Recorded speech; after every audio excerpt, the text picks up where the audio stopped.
The proof in reality of whether or not you're going down the right path will come through walking it with exercising faith. There was an instance that my son had an accident a number of years ago, and I had already given as best notice as I could, returned all the original government documents, whether picture IDs, and even the original birth records that I had received, especially the birth certificate being the main document that you use in that world. That's definitely the certificate of debt. And it had all been returned to the head of of course, the sinning program. In the United States, they call it the Social Security, but here we're very direct on it. We do call it the sin or the debt program.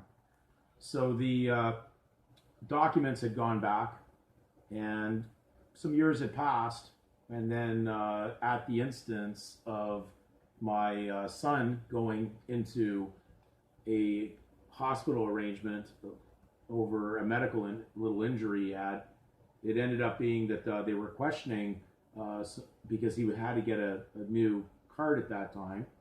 I wasn't interfering with the children regarding the direction they wanted to go, and so I kind of was able to watch from the outside to see what was going on.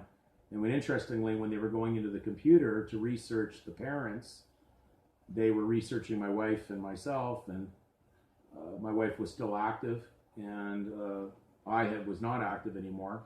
I had done as best I could to forsake all. And when they checked into the computer, they had pulled up the name that I would have been using in the legal world, and it had basically noted that legal person as deceased. Now, in a sense, not natural, because I was still breathing, but in the sense, civilly dead. So it does take an exercise of faith to experience what will be revealed through Scripture if you're following it. But if you're not following it, you will never see. So theory is one thing, walking it is another. So it is very important now, especially in these troubled times, for us to be walking this, exercising this faith, because if we remain in that legal system, we are playing in Satan's sandbox, and trouble will come. So be careful of what you're spending your time and your energies involved in. Are you fighting to be legally able to operate, or are you fighting for legal rights? Well, then you're down the wrong direction, because we're under grace. A slave is no greater than the master, and because we're purchased, slaves of Christ, as spoken of in Scripture, have no legal rights.